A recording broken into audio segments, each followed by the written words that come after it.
매일 성경과 함께하는 오늘의 큐티 시간입니다.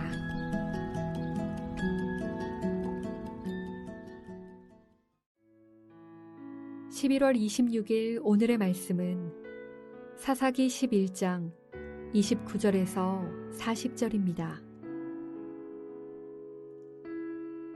이해 여호와의 영이 입다에게 임하시니 입다가 길르앗과 므낫세를 지나서 길르앗의 미스베에 이르고 길르앗의 미스베에서부터 암몬 자손에게로 나아갈 때에 그가 여호와께 서원하여 이르되 주께서 과연 암몬 자손을 내 손에 넘겨주시면 내가 암몬 자손에게서 평안히 돌아올 때에 누구든지 내 집 문에서 나와서 나를 영접하는 그는 여호와께 돌릴 것이니 내가 그를 번제물로 드리겠나이다 하니라. 이에 입다가 암몬 자손에게 이르러 그들과 싸우더니 여호와께서 그들을 그의 손에 넘겨주시매 아로엘에서부터 민닛에 이르기까지 20성읍을 치고 또 아벨 그라밈까지 매우 크게 무찌르니 이에 암몬 자손이 이스라엘 자손 앞에 항복하였더라. 입다가 미스바에 있는 자기 집에 이를 때에 보라, 그의 딸이 소고를 잡고 춤추며 나와서 영접하니 이는 그의 무남 동녀라. 입다가 이를 보고 자기 옷을 찢으며 이르되 어찌할꼬 내 딸이여, 너는 나를 참담하게 하는 자요 너는 나를 괴롭게 하는 자 중에 하나로다. 내가 여호와를 향하여 입을 열었으니 능히 돌이키지 못하리로다 하니 딸이 그에게 이르되 나의 아버지여, 아버지께서 여호와를 향하여 입을 여셨으니 아버지의 입에서 낸 말씀대로 내게 행하소서. 이는 여호와께서 아버지를 위하여 아버지의 대적 암몬 자손에게 원수를 갚으셨음이니이다 하니라. 또 그의 아버지에게 이르되 이 일만 내게 허락하사 나를 2달만 버려두소서. 내가 내 여자친구들과 산에 가서 나의 처녀로 죽음을 인하여 애곡하겠나이다 하니 그가 이르되 가라 하고 2달을 기한하고 그를 보내니 그가 그 여자친구들과 가서 산 위에서 처녀로 죽음을 인하여 애곡하고 2달 만에 그의 아버지에게로 돌아온지라. 그는 자기가 서원한 대로 딸에게 행하니 딸이 남자를 알지 못하였더라. 이것이 이스라엘의 관습이 되어 이스라엘의 딸들이 해마다 가서 길르앗 사람 입다의 딸을 위하여 나흘씩 애곡하더라. 사사기 11장 29절에서 40절 말씀을 함께 묵상하겠습니다.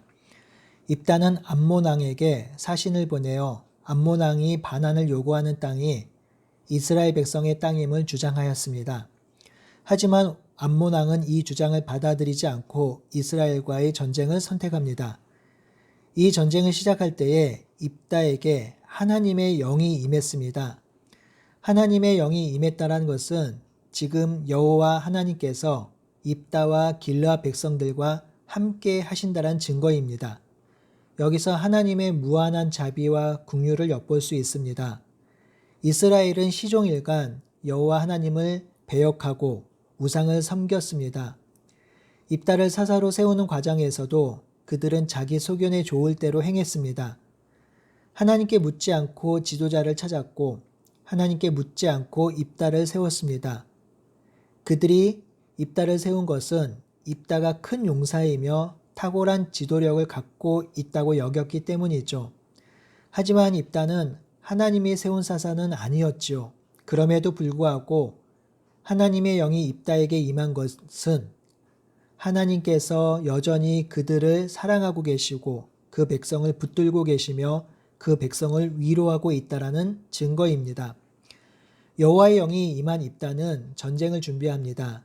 입다는 이 전쟁에 참여할 군사들을 모병하기 위해서 길르앗 전역 므낫세 등을 다닙니다. 그리고 다시 미스베에 이르렀고 이곳에서 암몬 자손과 전쟁을 시작합니다. 미스베는 미스바와 같은 지명입니다. 전쟁을 시작할 때 입다는 갑자기 서원을 합니다. 이 전쟁에서 승리하고 평안이 돌아올 때 누구든지 문 앞에서 나와서 영접하는 자는 그를 여호와께 번제로 돌릴 것이라고 하였습니다. 이 입다의 서원은 많은 논쟁과 논란을 가져다 주었습니다. 그래서 이 서원에 대해서 조금 더 살펴보겠습니다. 구약에서의 서원은 누구나 다 할 수 있습니다. 신명기 23장 21절에서 22절에 보면 하나님께 서원하거든 갚기를 더디하지 말라. 내 하나님 여호와께서 반드시 그것을 요구하시리니 그것이 내가 죄가 될 것이라. 내가 서원하지 아니하면 무죄하리라. 이 서원은 종교적 의무는 아니었습니다. 서원은 하나님을 향한 사랑과 헌신의 표현의 수단이었습니다. 그렇기 때문에 이 서원은 하나님께도 기쁨이 되며 서원하는 자에게도 기쁨이 되어야 합니다. 대표적인 서원으로 나시린의 서원이 있었고요.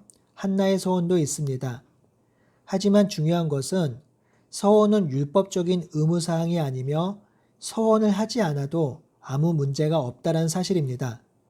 하지만 입다의 서원은 여러 가지 문제가 드러납니다. 첫 번째로 하나님께서 기뻐하지 않은 서원을 한 것입니다. 서원은 사랑과 헌신을 표현하는 것이었습니다. 하지만 입다의 서원은 그런 것은 아니었습니다. 입다는 이 서원을 통해서 하나님과 거래하고 있습니다. 여러분, 지금 하나님의 영이 입다에게 임했습니다. 하나님의 영이 임했다라는 것은 전쟁의 승리가 담보되는 상황입니다. 하지만 입다는 그것만으로 부족하다고 여겼습니다. 무언가 승리에 대한 확실한 보장이 더 필요했습니다. 이 승리를 보장받기 위해서 입다는 하나님께 서원을 합지요. 입다는 하나님이 승리하게 해주시면 기뻐하는 자를 드리겠다고 한 것입니다.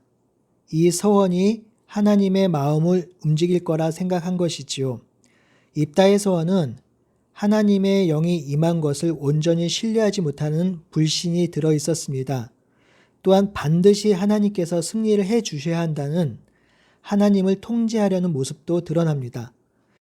입다는 이 서원을 통해서 하나님과 거래를 하고 있는 것입니다. 두 번째 문제는 이 서원이 이교적 제사에서 온 것이라는 것입니다.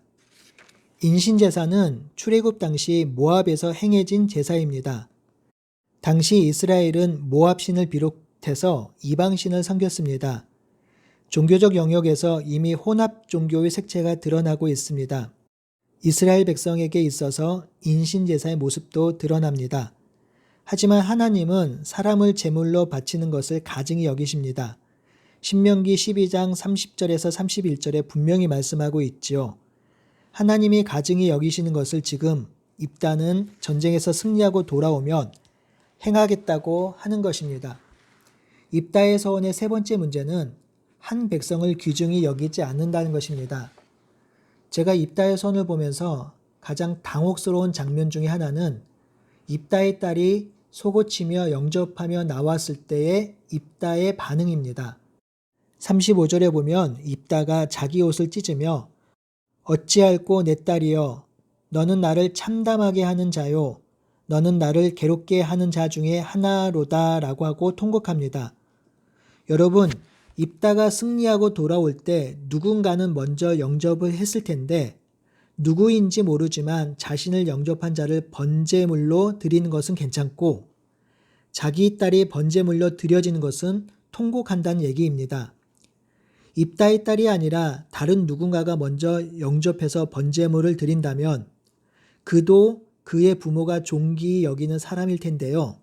자기 딸은 안타깝고 다른 백성은 괜찮다는 생각을 가지고 있었던 것입니다. 성도 여러분, 입다의 성급하고 분별 없는 서원은 승리의 눈이 어두워서 하나님을 신뢰하지 못한 행동이었습니다. 입다의 서원은 전쟁이 하나님께 달려있음을 진실로 믿지 못하는 행동이었고 참 사사이신 하나님에 대한 믿음을 부인하는 행동이었습니다. 그 불안과 불신의 결과가 이런 서원이라는 것이죠. 우리도 서원을 하거나 서원적인 기도를 할 때가 있습니다. 그런데 중요한 것은 그러한 기도를 하는 동기와 마음의 중심을 살펴야 한다는 것입니다. 내 뜻을 관철하고자 또는 내가 원하는 것을 얻고자 또는 서원을 통해서 불신과 불안을 해소하기 위해서 서원적인 기도를 하는 것은 바람직하지 않습니다. 여러분, 서원은 하나님과 백성 사이의 사랑과 헌신, 믿음과 순종의 관계에서 이루어지는 것임을 기억하길 바랍니다. 여호와의 영이 임한 입다는 암몬 자손과 전투를 벌입니다. 여호와께서는 암몬 자손을 입다의 손에 넘겨주십니다. 입다는 아로엘에서부터 민낫에 이르기까지 20성읍을 치고 또한 에벨 그라임까지 큰 승리를 거둡니다. 사사기에서 반복적으로 강조하고 있는 것은 전쟁의 승리는 하나님이 함께 하실 때 가능하다는 것입니다. 입다의 서원으로 승리했다는 구절은 찾아볼 수가 없습니다. 입다의 잘못된 서원에도 불구하고 하나님이 승리를 주신 것은 이스라엘 백성의 울부짖음을 들으셨기 때문에 하나님께서 이기게 하신 것입니다. 입다가 승리하고 돌아오자 입다의 딸이 첫 번째로 나와 입다를 영접합니다. 이때 입다는 옷을 찢으며 어찌하여 내가 나왔느냐? 너가 나를 비참하고 가슴 아프게 만드는구나 라고 하면서 통탄해합니다. 여기서 놀라운 것은 입다가 나온 딸에 대해서 아쉬움을 토로할 뿐 자신의 서원에 대한 후회나 잘못 그리고 반성이 없다라는 것입니다. 잘못은 분명히 입다가 했지만 그 잘못에 대한 감당은 딸이 하게 되는 것이지요. 여기서 입다와 딸은 율법을 정확히 이해하지 못하고 있습니다. 입다는 35절에 하나님께 입을 열어서 한 서원이니 능히 돌이키지 못한다고 말합니다. 입다의 딸도 36절에 같은 말을 하며 서원을 갚으라고 합니다. 하지만 레위기 27장에 보면 서원한 것을 갚지 못할 때의 규정이 기록되어 있습니다. 입다의 경우가 기록된 것은 아니지만 잘못 서원하였거나 서원의 이행이 하나님의 말씀을 어기는 것이면 서원을 변경할 수 있는 길이 분명히 있습니다. 잘못된 서원을 회개하고 돌이킬 수 있는 방법이 있는 것이지요. 하지만 입다는 자신의 서원이 잘못되었다고 생각하지 않습니다. 그만큼 당시 이방 종교의 영향으로 혼합주의 신앙과 이교적 제사가 얼마나 성행했는지를 가늠해 볼 수 있습니다. 성도 여러분, 이 땅의 어느 누구도 하나님의 말씀을 완전히 이해하고 그것을 온전히 살아내는 사람은 없습니다. 그러니 우리는 언제나 우리의 삶을 말씀 앞에 비추어 보며 언제나 말씀 앞에 교정받아야 합니다. 그리고 틀린 길을 가면 돌이켜야 하고 잘못된 길을 가면 회개해야 합니다. 날마다 말씀 안에서 성령의 인도하심을 따라 살아가는 우리 모두가 되기를 간절히 바라고 소원합니다. 아멘.